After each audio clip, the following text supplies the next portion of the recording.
Toji Fushiguro, père de Megumi Fushiguro, daron de tous les exercices du monde de Jujutsu, le seul à avoir été capable de tuer Gojo Satoru, et bien sûr, le personnage le plus charismatique de Jujutsu Kaisen. Yo mes exorcistes, c'est l'Ermite Cosmique et aujourd'hui petite vidéo review du chapitre 151 de Jujutsu Kaisen. Avant ça, n'oubliez surtout pas de liker et de partager. Merci du soutien, ça fait plaisir. C'est parti. Allez.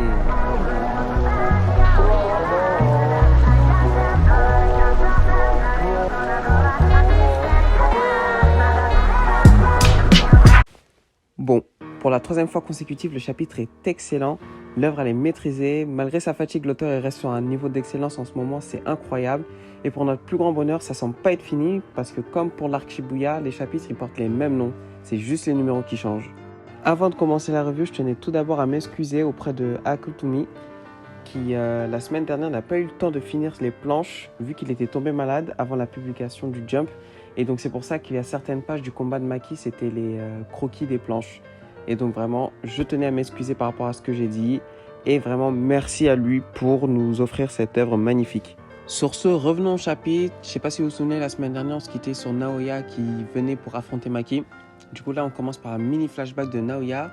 On apprend que depuis son enfance, c'est le génie du clan et il en est conscient. A l'inverse, il sait que dans son clan, il existe un mec sans énergie occulte qu'on qualifie de Rati. Et du coup, il est intrigué par ça.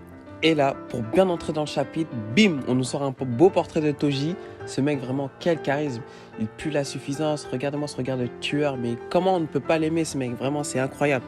À la page suivante, on revient en commun de Naoya contre Maki. Du coup, Naoya, c'est un spécialiste de la vitesse, comme l'autre mec de Shibuya, le vieux là.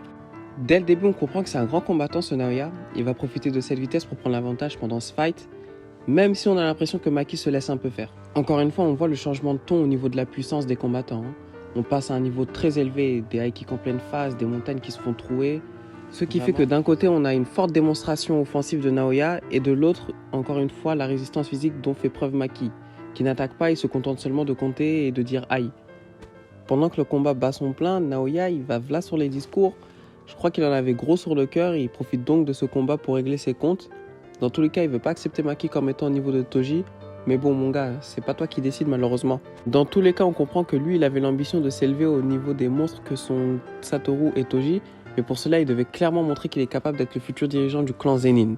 Et donc de battre Maki. Enfin bon, le combat se poursuit. Toujours à l'avantage de Naoya, bien sûr. Avec son sort de projection, on sent qu'il veut donner le max contre Maki. Il veut l'écraser, il veut faire une démonstration de force. Il veut montrer que c'est lui le plus puissant. Maki, elle reste sur la défensive jusqu'à un certain moment où elle comprend qu'elle ne doit pas faire s'éterniser le combat vu qu'elle souffre des nombreuses séquelles de ses précédents combats, mais aussi qu'elle perd énormément de sang à cause de la blessure qu'Ogi lui avait infligée au début. Et donc là, elle décide de passer à l'attaque. Encore avec insolence, elle lâche un « viens faire un câlin » en mode « viens mon petit, je vais t'apprendre la vie ». Bien évidemment, Naoya en tant que spécialiste de la vitesse esquive l'attaque. Il revient à la charge avec son maximum.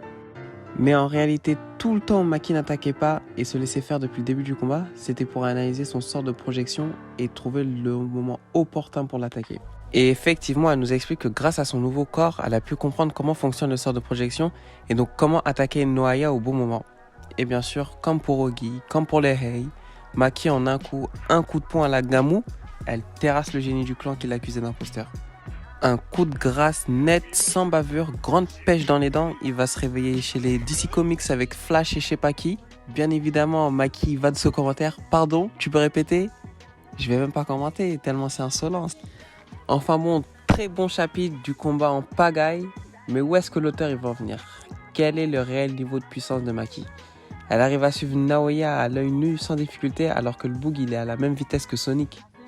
Sur sa dernière attaque, elle est même plus rapide que lui. Elle le défigure complètement. Le mec, il est KO. Malheureusement, ces dernières semaines, il n'y a pas grand-chose à dire vu que c'est du combat. Au début, on a encore un petit aparté avec Toji. Vous savez, ça fait toujours plaisir.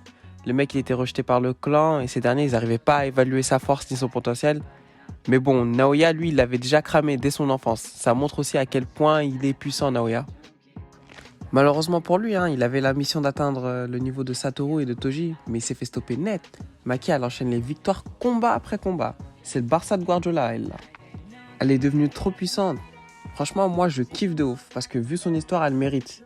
Encore une fois, on se demande ce que la suite nous réserve. En ce moment, c'est que du combat. Je pense que l'auteur, il veut qu'on en profite au max. Donc, profitons-en au max. Sur ce, mes exercices, n'hésitez pas à partager vos impressions dans l'espace commentaire et on se retrouve la semaine prochaine pour une nouvelle vidéo. Allez!